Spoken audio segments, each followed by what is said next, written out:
Fidèles téléspectateurs de Chérifla Télévision, bonsoir et merci pour votre fidélité à nos programmes. Bienvenue dans ce journal. Sur initiative du président de la transition, le général d'armée Assimi Goïta, l'opération Sonkalo Solidarité édition 2026 a été officiellement lancée le vendredi 20 février. C'était sur le terrain de football de Korofina dans les premiers arrondissements du district de Bamako. L'activité était placée sous la haute présidence du Premier ministre, le général de division Ablaye Maïga, avec à ses côtés plusieurs membres du gouvernement. Amadou Kamara pour les détails.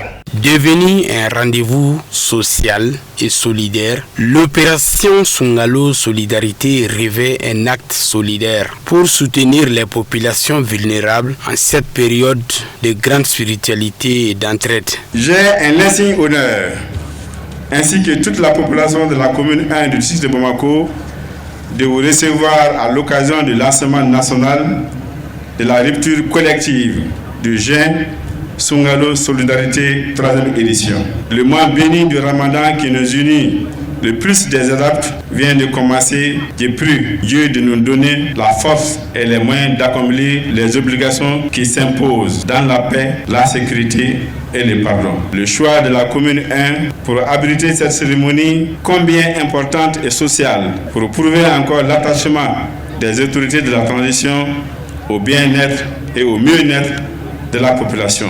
Cette action d'envergure dissipera à ceux de difficultés que nous rencontrons pendant le mois de Ramadan dans nos différentes communes et dans nos différents foyers.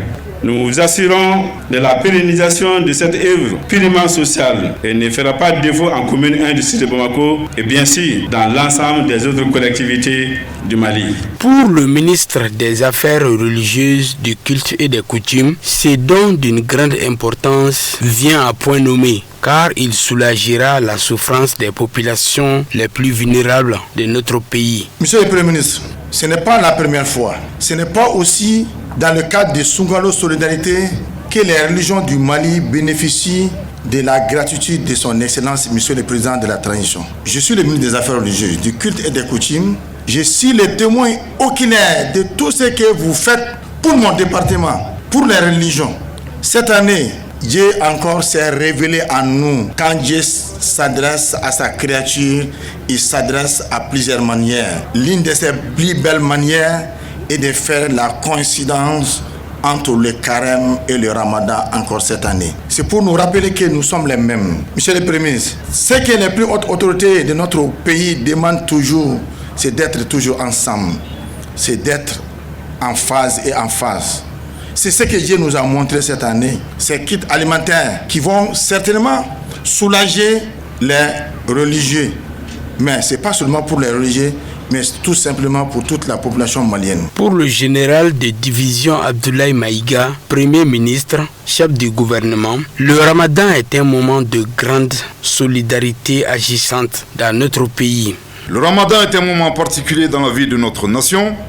Il est un temps de spiritualité, de purification intérieure, mais aussi et surtout un temps de partage, de solidarité et d'attention envers les personnes les plus vulnérables. Ces valeurs profondément ancrées dans notre culture et dans nos traditions constituent le socle de notre vivre ensemble. Le gouvernement, fidèle à la vision des plus hautes autorités de la transition, a voulu traduire ces valeurs en actions concrètes, visibles et utiles pour nos braves populations. À travers l'opération Sonkalo Solidarité, nous affirmons cette conviction profonde, exprimée sans cesse par le chef de l'État, à savoir, je cite, « Aucun Malien ne doit se sentir seul face aux difficultés ». Fin de citation. La solidarité doit en effet s'affirmer durant toute l'année et particulièrement pendant ce mois sacré. Signalons que cette troisième édition de l'opération Sonkalo Solidarité, initiée par le président de la transition, le général d'armée Assimi Goïta, a pour but de faciliter et aider les populations vulnérables en cette période de grande consommation. Ce don est composé de 600 tonnes de riz, de sucre et d'huile, gracieusement offert par le président de la transition sur 80 sites de rupture collective. La cérémonie s'est achevée dans un climat de recueillement avec la prière suivie de la rupture de jeûne. Vivement la prochaine édition de l'opération Sonkalo Solidarité.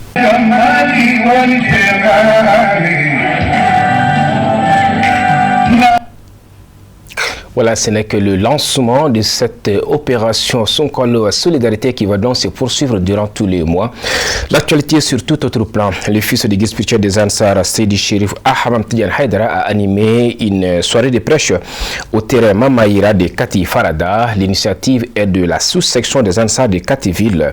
C'était le vendredi 20 février en présence de plusieurs fidèles musulmans ainsi que des membres de l'association Ankabe Mayala. Un reportage de Korotou Moudjabati, Ablé Sougoudou et Sama Traoré avec la voix de Khadija Traoré. Pour défendre un islam de paix dans sa plus profonde authenticité et le maintien du vivre ensemble dans sa diversité. Une tournée à Kati, troisième du genre, a eu lieu grâce à la sous-section Ansardine de Kativille, où le prince bien-aimé de la famille chérifienne, son éminence, Seydi Chérif Ahmed Tidiane Haïdara, a animé une soirée de prêche. Nous sommes là aujourd'hui pour la troisième édition de la tournée Chérif. C'est un grand événement organisé par l'association Ansardine de Kativille. Donc on commence d'abord à remercier le guide Chérif Ousmane Madane Haïdara et sa sainte famille. C'est pas par hasard qu'on a choisi Chérif Ousmane Madane Haïdara et ses enfants. Sa sainte famille parce que ils tiennent vraiment leurs promesses vraiment. Donc nous avons commencé la première édition en 2024. Nous sommes là cette année à la troisième édition. Donc que nous on a invité Chérif Ahmed Tidiane Haïdara. Voilà, c'est pourquoi nous sommes là ce soir. Nous sommes très ravis vraiment d'avoir Chérif Ahmed Tidiane Haïdara ce soir à Kati. Les femmes étaient fortement mobilisées pour l'occasion. Moment opportun pour elles d'adresser ces mots de reconnaissance à l'endroit de l'hôte du jour, ainsi qu'à toute la famille chérifienne pour leur combat de tous les jours pour un islam de paix. Ces prêches ont constitué une manière de rappeler les croyants et continueront aussi de rappeler les croyants à suivre le chemin de Dieu. Nous saluons Ahmed Tidiane Haïdara pour son déplacement et son amour pour les Ansar. Que le bon Dieu nous récompense par ses conseils.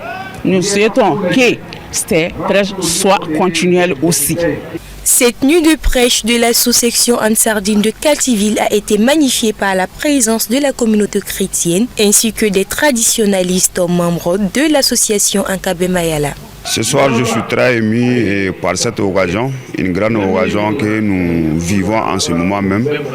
Et avec un véritable sentiment de joie, un sentiment de paix également que je retrouve dans cette séance de prêche organisée par le shérif.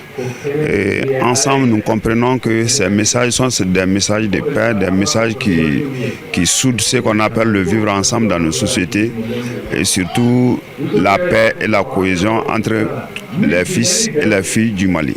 Remise symbolique d'un tableau de reconnaissance à Chérif Ahmed Tidiane Haïdara par le comité Ansar de Kati Farada et la prestation des 6 serments d'allégeance à l'islam par bon nombre de personnes ont été les temps forts de cette soirée de prêche. L'association Ankabe Mayala a témoigné de sa compassion aux côtés des commerçants victimes d'un incendie qui a ravagé les lieux du marché de Médine, communément appelé Sougouninkura. La remise du don s'est déroulée en présence du président d'honneur Seydi Badra Ali Ousmane Haïdara, accompagné de quelques membres de l'association ainsi que du président du collectif national des acteurs des marchés du Mali, Sénat Mali.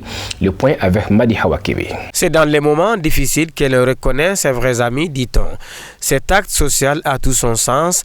Il s'agit de venir constater de visu les dégâts de l'incendie qui ont fait l'objet d'un violent incendie du marché de Médine, communément appelé Sougouninkura. L'association Ankabe Mayala, conduite par son président d'honneur, Seyid Badra Ali Ousmane Haïdara, fils du guide spirituel des Ansar, a effectué une visite de compassion auprès des commerçants sinistrés. À leur arrivée, la délégation a été accueillie par le collectif national des acteurs des marchés du Mali, Sénat Mali, Ensemble, ils ont sillonné les allées dévastées où boutiques et magasins ont été réduits en cendres. Sur place, la désolation se lit sur le visage. Mais l'association n'est pas venue les mains vides. Des vivres ont été remis aux victimes pour soulager leur quotidien pendant ces mois sacrés de Ramadan. Tout d'abord, je salue mon président d'honneur, mon président du conseil d'administration, Seydi Ali Ousmane Haïdara, grâce à qui nous sommes là aujourd'hui. Parce que c'est lui qui a eu l'initiative de mettre en place une association dont la devise est Unité, Solidarité, Laïcité. Donc, comme vous le savez comme nous tous, le marché de Médine a connu un incendie dans la nuit du 15 au 16 février. Et nous sommes venus partager la douleur avec les habitants du marché. Comme notre devise le dit, la partie solidarité, c'est ce qui nous invite à venir non seulement partager la douleur avec nos frères et sœurs, mais aussi c'est l'occasion pour nous d'appeler les gens de bonne volonté à venir s'imprégner du dégât et encore faire le moins possible, les aides possibles qu'ils peuvent faire pour les sinistrés. C'est l'affaire de nous tous. Quand le marché a pris feu, c'est presque tout le pays qui a pris feu. Parce que les gens qui viennent au marché pour faire leur petit commerce, également il y a des gens aussi qui viennent faire des achats. Et aussi, à la veille de cette période de Ramadan, ça c'est vraiment quelque chose qui fait mal au cœur. Donc l'association Angabé Mayala, à travers son président d'honneur et toute l'équipe de Angabé Mayala, aujourd'hui nous avons décidé de venir non seulement s'imprégner du dégât, mais aussi de faire des bénédictions. Et le pain qu'on a eu, ça c'est les quelques sacs de riz que le chef a offert aux sinistrés. Ils n'ont pas demandé, mais ça c'est un signe de solidarité de la part de Angabé Mayala à travers son président d'honneur. Voilà, donc c'est ça l'objectif même de l'association Angabé Mayala. C'est ça la devise de Angabé Mayala, unité, solidarité, laïcité. Et nous prions Allah qu'Allah nous protège contre ce genre d'incendie et que le mois de Ramadan soit un mois de paix et de cohésion sociale. Très ému, le secrétaire général du Sénat Mali a salué un geste hautement humanitaire, exprimant sa gratitude à Seyid Badra Ali Ousmane Haïdara et à son association pour cet élan de solidarité. Nous sommes très ravis à travers l'association Angabé Mayala. Avant l'association Angabé Mayala, le shérif Badra Ali Haïdara est sur l'ancien chemin. Il est parmi nous ici depuis fort longtemps. Donc il y a pas mal de personnes qui le connaissent et que lui-même connaît dans les marchés ici. Donc l'association Angabé Mayala est une structure vraiment à saluer. Les gestes que vous venez de faire, ça nous va droit au cœur. Donc nous vous chargeons à travers Chérif Badra Haïdara de transmettre nos fraternelles salutations à notre père Cheikh Chérif Soutman Madane Haïdara, le guide des Ansar. Donc à travers Badra, donc, nous lui transmettons nos salutations sincères et fraternelles. Donc nous souhaitons que Dieu les récompense de la bonne manière. Donc ils nous ont prouvé à cœur ouvert qu'ils sont avec nous. Parce que comme le président vient de le dire, vous pouvez être avec quelqu'un, les corps sont l'un à côté de l'autre, mais les cœurs ne sont pas ensemble. Ils sont des cœurs avec nous, nous sommes des cœurs avec eux, même si on ne se voit pas tous les jours. Donc vraiment, nous réitérons notre salutation, notre remerciement. À travers cette action, Angabé Mayala réaffirme son engagement aux côtés des populations en détresse. Un soutien qui redonne espoir aux commerçants du marché de Médine, déterminés à se relever après l'épreuve.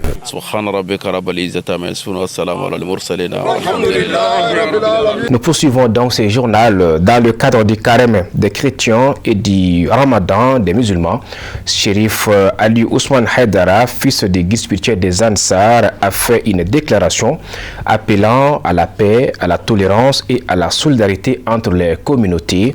La déclaration du Chérif Badra Ali Ousmane Haïdara intervient à un moment où les communautés chrétiennes et musulmanes célèbrent respectivement le carême et le ramadan. Écoutons ensemble. Au nom d'Allah, le tout miséricordieux, le très miséricordieux, nous demandons auprès de lui qu'il nous accorde sa grâce et sa miséricorde et sa paix sur tout un chacun de nous, de la nation malienne ainsi qu'ailleurs. à cette occasion, je profite au nom de l'association Ankabe Mayala, alors de souhaiter un bon mois de Ramadan à la communauté musulmane et un bon mois de carême à la communauté chrétienne. Et ces 2 mois, c'est moi qui s'est coïncidé. Alors à cette occasion, nous verrons que l'objectif de carême et l'objectif de Ramadan est un objectif commun. Ce n'est d'autre que de chercher alors la foi de Dieu. Alors à cette occasion, nous souhaitons le partage, le pardon, le dialogue, le vivre ensemble entre la communauté musulmane et la communauté chrétienne, ainsi que les traditionnalistes. Nous sommes très contents et que ces mois s'est coïncidé alors de ces 2 grands facteurs qui est la facteur de Ramadan et la facteur de carême. Ces 2 grands facteurs sont vraiment intéressants. Alors nous ne saurions que vous souhaiter un bon mois de carême et un bon mois de Ramadan. Alors sur ce, nous implorons auprès de Dieu que la paix puisse revenir dans notre pays, alors qu'il y a le Mali et la sous-région, ainsi que dans tout le monde entier. Alors unité, solidarité, laïcité, vivre ensemble, c'est s'élever ensemble. Je vous remercie. Voilà, c'était là le message de vivre ensemble du président d'honneur de l'association Ankabe Mayala. Voyons à présent ce qui fait l'essentiel du reste de l'actualité hors de nos frontières. Un commentaire signé par Moussa Fomba. Moscou fait à Ouagadougou un don de matériel d'une valeur de 192 millions de francs CFA. Ce don permet de renforcer les capacités du génie militaire dans les zones de crise, explique la presse locale. Le matériel réceptionné inclut 10 groupes électrogènes de différentes puissances, 15 transformateurs de 100 kW, 125 filtres à eau complet. Pour les forces armées burkinabè, ces équipements visent à garantir l'autonomie énergétique des unités sur le terrain et à assurer des services essentiels aux populations civiles selon les médias. Ils seront déployés dans les zones confrontées à de forts défis sécuritaires au bénéfice des populations locales et des forces combattantes, là où l'accès à l'électricité et à l'eau potable reste une difficulté majeure, a déclaré Bassinga Bapio Kwaye Narcisse, commandant du groupement central des armées. La cérémonie de remise a eu lieu le 20 février au camp général Aboubakar Sangoulé Lamizana.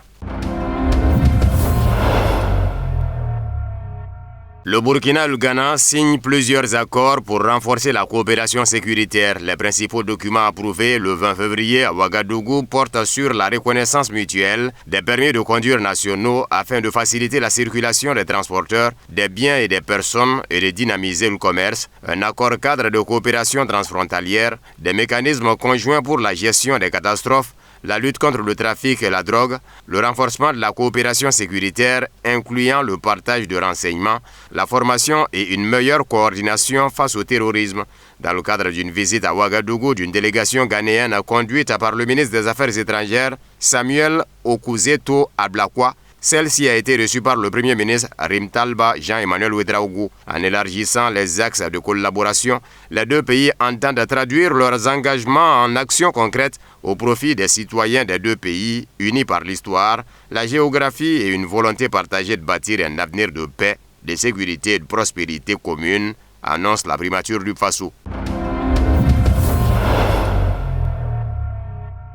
Nouvelle stratégie de sécurité routière du Niger. Alors que la sécurité routière reste l'un des principaux défis du pays, l'année 2026 a été déclarée année de la discipline routière, a annoncé le ministre des Transports. L'objectif pour cette année est de réduire le nombre de tués et de blessés à la suite des accidents de la route, réduire de 30% le nombre de personnes tuées sur nos routes, réduire de 50% le nombre d'accidents de la circulation, atteindre 100% de port du casque de sécurité homologué sur l'ensemble du territoire national. La sécurité routière n'est pas seulement une question de réglementation, c'est une mission de protection des citoyens, un impératif moral et un pilier de la stabilité nationale, a déclaré Abdrahman Amadou. Pour atteindre ces objectifs, la coordination entre la police, la gendarmerie et l'agence nigérienne de la sécurité routière sera renforcée. Ces déclarations ont été faites lors d'une réunion avec des représentants de la police nationale et de la gendarmerie nationale ainsi que de hauts responsables du ministère des Transports le 19 février et également à la conférence sur la sécurité routière le 14 février. L'ingérence, c'est quand on surveille l'état de droit chez les autres. Meloni recadre Macron, que chacun reste chez soi et les moutons seront bien gardés. Une réponse déroutante de Macron à Meloni après le meurtre d'un militant de droite. Le président français a réagi ainsi aux condoléances exprimées par la première ministre italienne suite à l'assassinat. Les gens qui sont nationalistes sont toujours les premiers à commenter ce qui se passe chez les autres, a ajouté le dirigeant français faisant allusion à Mme Meloni. La victime, Quentin Dirank, 23 ans, a trouvé la mort après avoir été frappé le 12 février par des militants antifascistes présumés. 7 personnes ont été mises en examen dans le cadre de l'affaire. La première ministre italienne a réagi aux critiques d'Emmanuel Macron après que le président français lui a conseillé de rester chez elle à la suite de ses condoléances pour le meurtre de cette militante. Ma réflexion ne portait pas spécifiquement sur la France. J'ai formulé une réflexion à laquelle je crois sur la façon dont la polarisation se renforce dans les grandes démocraties occidentales, a noté Mme Meloni. Elle regrette que les dirigeants français ne comprennent pas la notion d'intervention.